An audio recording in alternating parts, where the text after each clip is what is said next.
wabarakatuh. A'udzu billahi minasy syaithanir rajim. Bismillahirrahmanirrahim. Ud'u rabbakum tadarruan wa khufyah.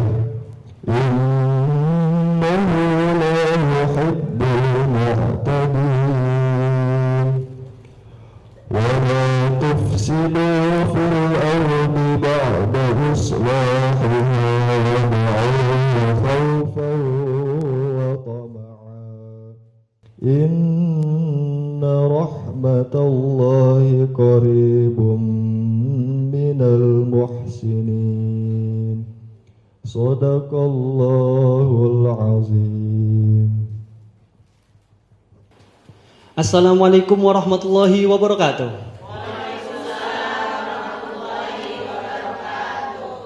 Alhamdulillahi rabbil alamin wa bihi nasta'in ala umurid dunya waddin. Wassalatu wassalamu ala asyrafil anbiya'i wal mursalin sayyidina wa maulana Muhammadin wa ala alihi wa sahbihi ajma'in, amma ba'du. Puji syukur terhadap kehadirat Allah Subhanahu wa taala yang masih mempertemukan kita di program Ngopi, ngobrol perkara ilmu bersama Ustadz Ahmad Haris Riswanto. Ngopi yuk. Gimana kabarnya Ustadz? Amin, sehat. Alhamdulillah. Ibu-ibu kabarnya gimana ibu-ibu? Masih semangat ibu-ibu? Masya Allah. Pagi hari ini kita akan ngobrol dengan tema adab dalam berdoa. Nah, sebelum masuk ke tema nih Ustadz, saya mau sedikit curhat ya Ustadz. Monggo silakan. Nah, apa ini? Jadi ada teman saya, dia cerita bahwa kalau dia doa itu nggak mau yang ribet-ribet Ustadz. Maunya to the point, yang instan gitu ya. Iya, contohnya kayak gini Ustadz. Ya Allah, hari ini saya pengen duit. Hari ini saya pengen makan. Habis itu besoknya dia lebih simpel lagi Ustadz doanya. Ya Allah, doanya yang kayak kemarin aja ya Allah, kabulin. Itu gimana ya Ustadz penjelasannya Ustadz? Monggo Ustadz. Silakan, baik. Assalamualaikum warahmatullahi wabarakatuh. Waalaikumsalam warahmatullahi wabarakatuh. Bismillah walhamdulillah, wassalatu wassalamu ala rasulillah, amma ba'da. Pemirsa Sinfo TV, jamaah dan juga Mas Azhar yang semoga kita selalu dalam bahagia dari Allah Subhanahu wa taala. Tadi Mas Azhar mengawali pertanyaan obrolan kita, boleh nggak doa itu langsung to the point? Apa yang kita minta? Ya Allah, minta duit. Ya Allah, minta bini yang cakep. Ya Allah, rumah lunas, utang lunas. Apakah boleh? Begitu kan? Kemudian besoknya, ya Allah, idem. Doanya yang kemarin, ya Allah. Besoknya lagi sama, ya Allah. Besoknya lagi sama, ya Allah. Boleh nggak seperti itu? Baik jamaah yang dimuliakan Allah. Dalam berdoa memang doa itu terbagi menjadi dua kategori. Ada doa yang spontan. Nah, di dalam doa yang spontan ini memang tidak banyak aturan atau etika. Misalnya anak kita mau berangkat kerja, kemudian mak doain ya. Mosok kita langsung ngadep kulon, langsung hamdah syakirin hamdah, ya enggak, ya dah selamat ya, hati-hati di jalan, kan doa juga itu. Tapi ada bagian yang kedua, doa itu yang diformalkan dengan adab aturan yang harus ditaati. Misalnya Mas Azhar ketika selesai sholat, atau mungkin dalam momen-momen tertentu kita diminta untuk memimpin doa. Dalam hal ini ada beberapa etika. Misalnya yang dijelaskan dalam kitab Al-Adhkar atau dalam kitab Ihya Ulumuddin tulisan Imam Al-Ghazali. Di antaranya adab dan etikanya yang pertama, rangkaian doa itu kita awali dengan memuji kepada Allah. Alhamdulillah, minimal itu. Kemudian yang kedua kita lanjutkan dengan membaca salawat.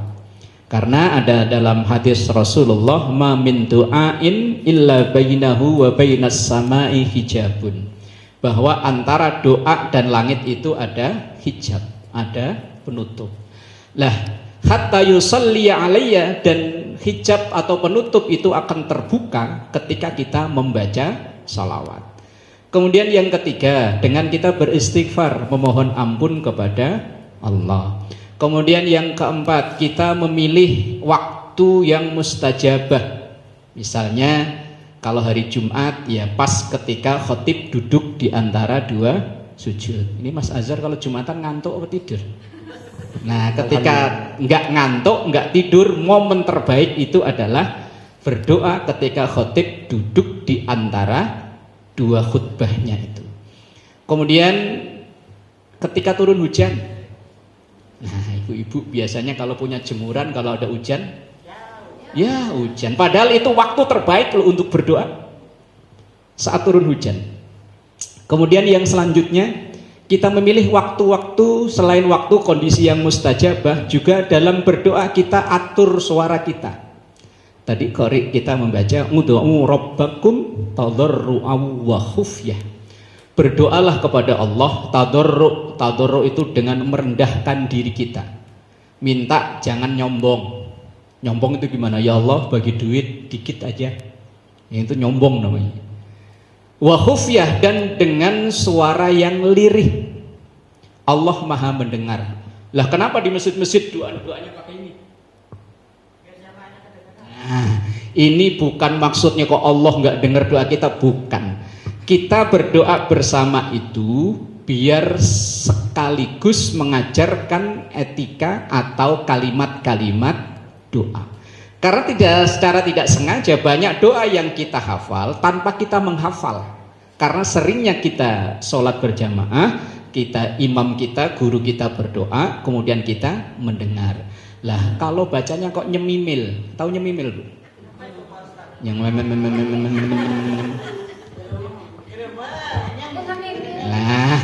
lah gimana mau jamaahnya mau faham kalau doanya seperti itu? Maka doa itu yang tadarru'an wa khufyah, doanya yang suaranya yang lirih, suaranya yang enak, sehingga yang dengar juga faham dan bisa menirukan.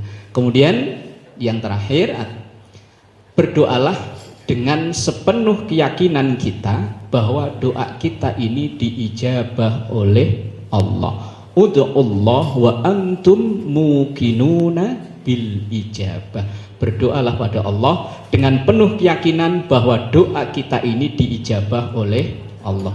Jangan doa kok ragu. Ya Allah, minta duit tapi dikasih gak ya? Jangan. Pokoknya harus yakin dengan seyakin-yakinnya bahwa doa kita ini diijabah oleh Allah. Innallaha la yaqbalu du'a min qalbin ghafilin. Allah nggak akan menerima doa dari hati yang lalai. Mulutnya ngomong Robbana, Robbana, Robbana, tapi hatinya nggak nyambung, nggak connect. Ini doa ditolak oleh Allah. Maka ketika kita berdoa, mulut kita mengucapkan apa, hati kita meyakini itu. Dan itu diantara adab atau etika dalam berdoa. Tetapi ketika tadi ditanyakan Mas Azhar di awal tadi, kalau doa to the point kayak begitu, ya boleh-boleh saja. Tapi lihat kondisinya. Misalnya kita lagi ngimamin, Bismillahirrahmanirrahim, ya Allah minta duit, jamaah, amin. Ya Allah utang lunas, jamaah, amin. Apakah nggak boleh? Ya boleh, tapi alangkah songongnya. Lah ya nggak pantas. Apalagi misalnya diundang orang, selamatan di rumah orang, ya Allah doa yang kemarin idem, Al-Fatihah. Singkat padat. Tapi apa nggak boleh? Kalau memang kita punya kedekatan khusus dengan Allah, monggo. Tetapi kalau enggak, ya ikuti aturan yang berlaku. Wallahu a'lam bishawab. Monggo dilanjut Mas Azhar. Masya Allah, penjelasan Ustadz ini adem sekali nih. Mudah-mudahan apa yang disampaikan Ustadz dapat kita praktekkan dalam kehidupan kita sehari-hari. Amin.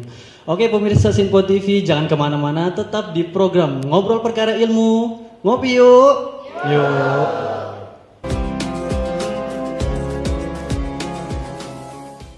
Baik pemirsa yang dirahmati Allah Subhanahu wa taala, terima kasih Anda masih tetap di program Ngobrol Perkara Ilmu. Ngopi yuk. Alhamdulillah, tadi di sesi sebelumnya kita sudah mendengarkan yang disampaikan oleh Ustadz tentang adab dalam berdoa. Ternyata dalam berdoa itu diutamakan memakai adab ya Ustadz, seperti itu. Jadinya harus ada hal-hal yang diperhatikan agar doanya lebih mulus nyampainya gitu ya Ustadz. Dan sesi kali ini yaitu adalah sesi tanya jawab. Bagi ibu-ibu yang ingin bertanya, silahkan sebutkan nama dan langsung pertanyaannya. Insya Allah Ustadz langsung menjawab. Silahkan ibu-ibu yang ingin bertanya. Ya, ibu siapa? Assalamualaikum warahmatullahi wabarakatuh. Waalaikumsalam warahmatullahi wabarakatuh. Perkenalkan, nama saya Ibu Evita.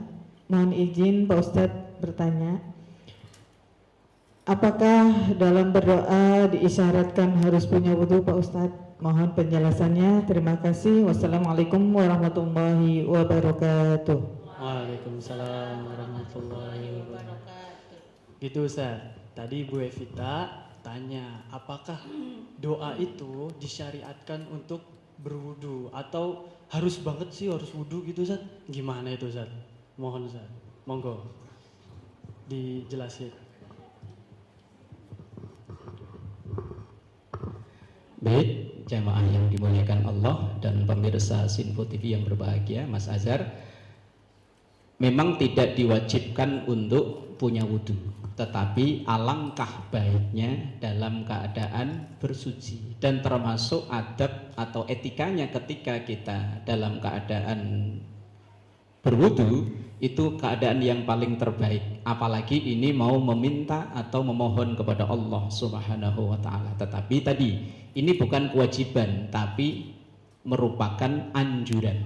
Yang terbaik adalah dalam keadaan punya wudhu.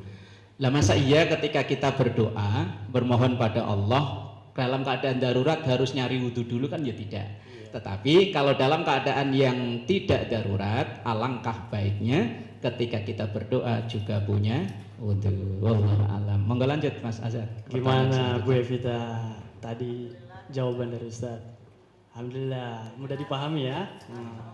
Selanjutnya ibu yang ingin bertanya lagi,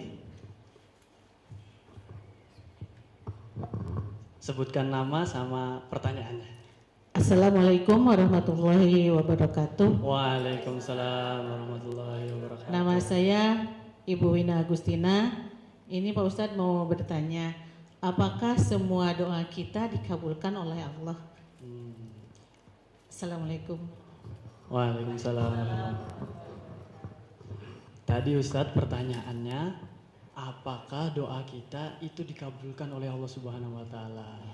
Nah, kita kan kadang masih bingung ya Ustadz, ini sebenarnya doanya dikabulin gak sih? Nah, jadinya kayak gak ada kepastian gitu Ustadz. Nah, itu gimana ya Ustadz? Itu yang harus mindsetnya harus dirubah Mas Azhar. Bahwa dalam hadis Rasulullah, "Ud'ullaha wa antum muqinuna bil ijabah." Ibu tadi yang bertanya bahwa ketika kita berdoa harus yakin dengan seyakin-yakinnya bahwa doa kita ini diijabah oleh Allah. Tetapi terkadang kita berdoa udah bertahun-tahun tapi kok kayaknya lewat ya. Lah iya, Ya Allah, supaya punya rumah gedong, malah rumahnya RSSSSSSSS-nya banyak. Sempit sekali. Ya Allah, supaya rezekinya lancar, malah suami kena PHK. Ya Allah, supaya sehat, lah kok malah sakit. Apakah doa kita tidak diijabah? Gini, kita harus merubah mindset kita bahwa setiap yang kita mohon pada Allah akan diijabah oleh Allah. Tetapi Allah yang memilihkan momen yang tepat doa kita ini diijabah oleh Allah. Mungkin Mas Azhar dulu pernah punya keinginan mau kuliah di mana, mau sekolah di mana. Udah usaha mati-matian, ternyata kok nggak diterima. Apakah doa kita tidak diijabah? Enggak. Doa kita diijabah oleh Allah karena tujuan kita kan nyari ilmu. Nggak bisa di satu tempat, mungkin kita dialihkan ke tempat lain dan Allah punya rencana yang terbaik. Misal begini Bu. Ada orang berdoa misalnya pengen kuliah di kuliah-kuliah yang kampus-kampus favorit, itu pastinya kan udah macam-macam usaha ternyata gagal. Karena gagal akhirnya lontang-lantung di rumah, daripada bengong di rumah jualan apa, kita jualan gorengan kayak apa kayak. Karena ia tekun akhirnya usahanya makin banyak, makin besar, makin besar, makin besar, jadi resto gorengan. Ada emang ya? Ya kali ada. Lah, lain waktu temennya yang dulu mungkin seperjuangan nyari kampus, lulus dari kampus yang diidamkan itu, nyari kerja nggak nemu-nemu, akhirnya marah ngelamar kerjaan di temennya yang nggak lulus. Dan ini kasus nyata begitu banyak. Makanya ketika kita gagal dalam satu hal, kita berdoa udah, ikhtiar udah, apakah doa kita tidak dijabah? Diijabah. Tetapi Allah lah yang maha tahu mana yang tepat, kapan momen yang tepat doa kita diijabah oleh Allah.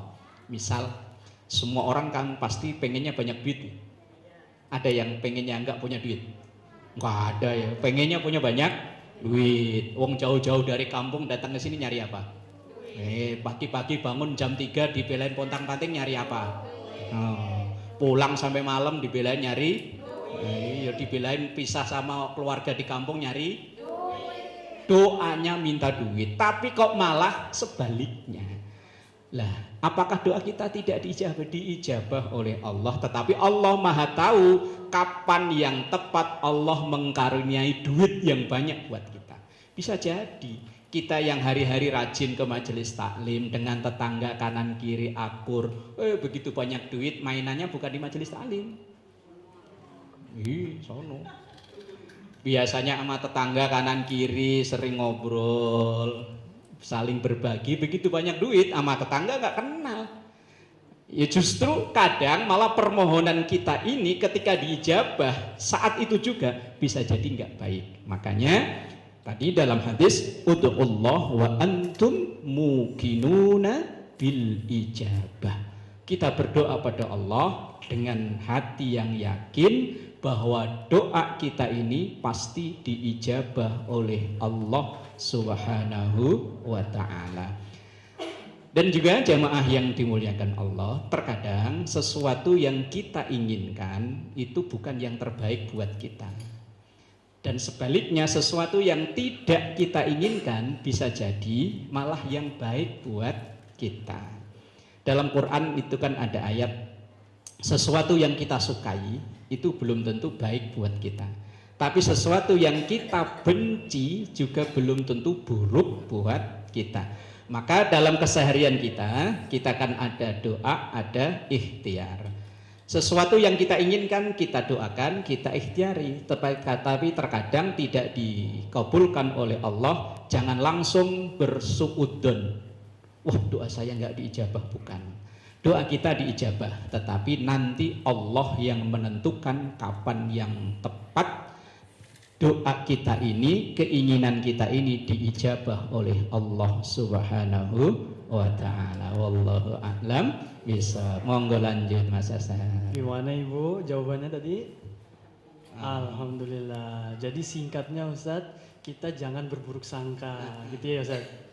Jadinya harus tetap yakin dengan doa-doa yang kita ini apa namanya? Kita mohonkan. Yang kita mohonkan kepada Allah. Seperti itu singkatnya Ustaz. Baik Ustaz, jangan kemana-mana dulu Ustaz, kita rehat dulu ya. Pemirsa Sinpo TV dimanapun berada, tetap di program Ngobrol Perkara Ilmu. Ngopi yuk.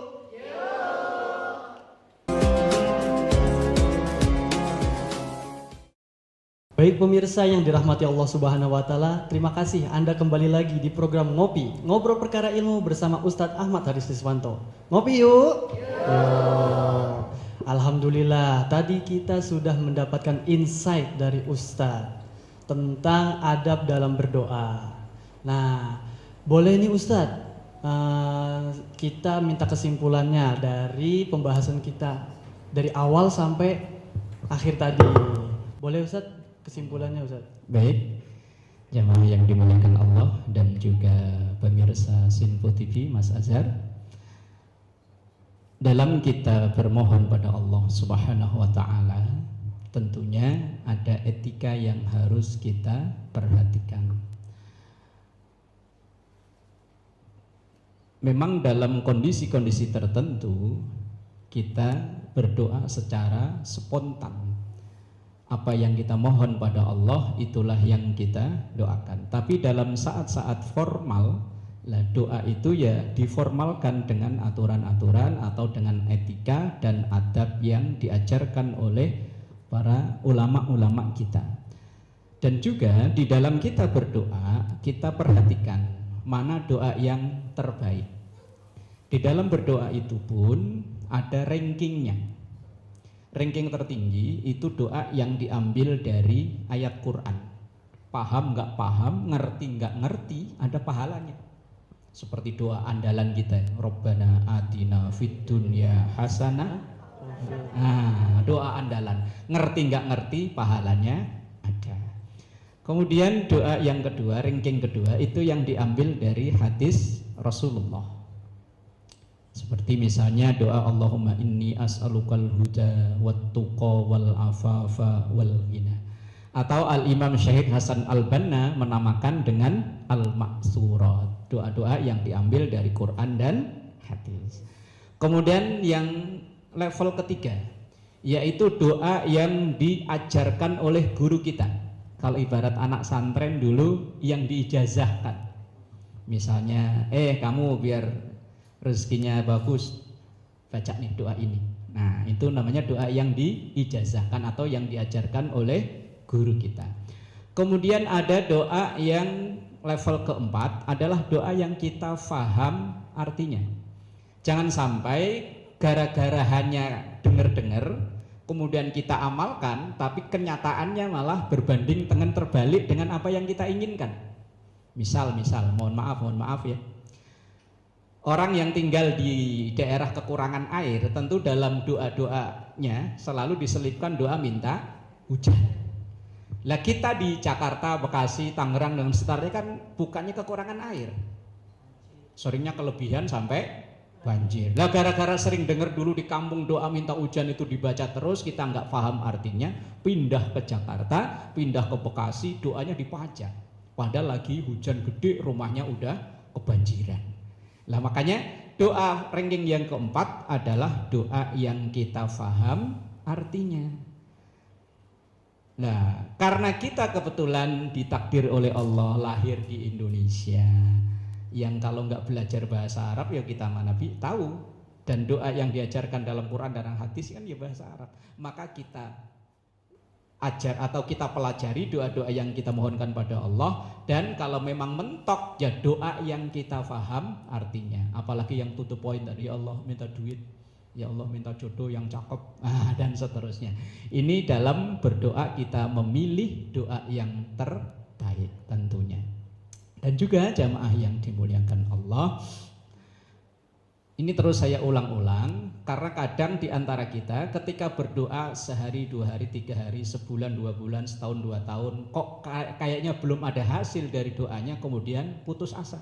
Nah ini yang nggak boleh, karena putus asa dalam Islam itu dilarang. Walaupun gagal, terus lanjutkan. Dan menanamkan dalam diri, ini yang terus saya ulang-ulang karena ini juga untuk mengajari diri saya sendiri, yakin dengan diijabahnya doa dan Allah yang memilihkan kapan doa itu tepat untuk kita diijabah atau dikabul oleh Allah Subhanahu wa ta'ala. Monggo Mas Azhar. Masya Allah, tadi kesimpulan Ustadz, intinya kita dalam berdoa itu tetap harus optimis, nggak boleh putus asa. Nah iya, jangan putus asa walaupun bertahun-tahun, berpuluh-puluh tahun nggak dikabulkan, tetap harus optimis gitu ya. Bukan nggak, belum. Belum. Iya, bisa jadi doanya digantikan gitu ya Ustaz. Oke, baik. Tibalah kita di penghujung acara. Jangan lupa saksikan terus program Ngopi, Ngobrol Perkara Ilmu bersama Ustadz Ahmad Haris Riswanto. Sebelum penutup Ustadz, kita ada doa bersama dulu yang akan dipimpin oleh Ustadz. Saya Azhar dan kru yang bertugas pamit undur diri. Wassalamualaikum warahmatullahi wabarakatuh. Astaghfirullahaladzim lakal ma'bud ya dzal jalali wal ikram. Bismillahirrahmanirrahim. Alhamdulillahirabbil alamin. Allahumma shalli ala sayyidina Muhammad Rabbana atina fid dunya hasanah wa fil akhirati hasanah wa qina adzabannar. Rabbana taqabbal minna innaka antas samiul alim wa tub alaina innaka antat tawwabur rahim. Sallallahu ala sayyidina Muhammad wa ala alihi wa sahbihi wa sallam. Walhamdulillahi rabbil alamin. Wassalamualaikum warahmatullahi wabarakatuh. Waalaikumsalam warahmatullahi wabarakatuh. Astaghfirullah Rabbal baraya. Astaghfirullah minal khataya.